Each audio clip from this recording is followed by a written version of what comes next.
Chers amis de la communauté d'études quotidiennes de la Bible, bonjour.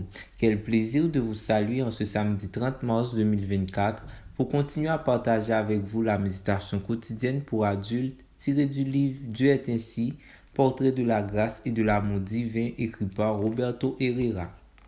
Je tiens à vous remercier de votre fidélité à l'écoute de ces méditations. Celle d'aujourd'hui a pour titre Un Dieu de parole. Le texte de base se trouve dans Psaume 33, verset 6. Les cieux ont été faits par la parole de l'Éternel et toute leur armée par le souffle de sa bouche. Quelle serait notre relation avec un Dieu que nous ne pouvons voir si nous n'avions pas accès à la connaissance de sa parole? La foi vient de ce qu'on entend et ce qu'on entend vient de la parole du Christ. Romains 10, verset 17. Nous pouvons donc avoir une relation de foi avec Dieu si nous connaissons sa parole, si nous avons confiance en elle et lui permettons de devenir la référence pour notre vie. Avez-vous l'habitude de lire la Bible? Votre foi est-elle solide? Avez-vous pris le temps de faire l'association entre les deux réalités? Lorsque vous prenez le temps d'y réfléchir, quelle vérité découvrez-vous sur votre propre christianisme?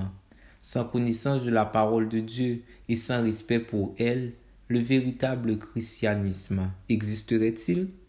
Comme le déclare Romains 10, verset 17, la foi ne vient pas du vide, mais se fonde sur une connaissance solide de ce que dit Dieu dans sa parole comme de celui qui est la parole. Parce qu'au commencement était la parole, et la parole était avec Dieu, et la parole était Dieu. Jean 1er, verset 1er. Connaître la parole écrite et celui qui est la parole est vital pour avoir une vie chrétienne réelle. Le portrait de Dieu présenté dans le passage biblique d'aujourd'hui nous aide à comprendre la clé pour une véritable relation de foi avec lui.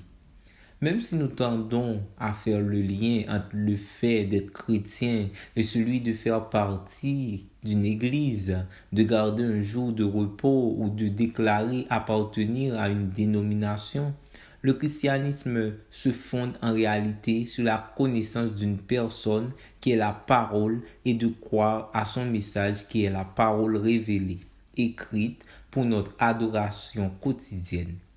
Cette description de Dieu et de la puissance de sa parole devrait nous encourager à vivre cette journée avec espérance et assurance.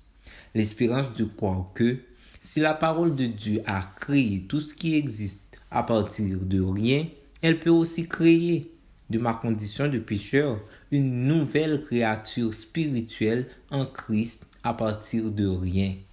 L'assurance que comme jamais rien de tout ce qui est écrit dans la parole de Dieu n'a manqué ou cessé de s'accomplir jusqu'à aujourd'hui, je peux la choisir comme mon encre et mon guide, mon soutien et ma lumière en tout temps et en toutes circonstances.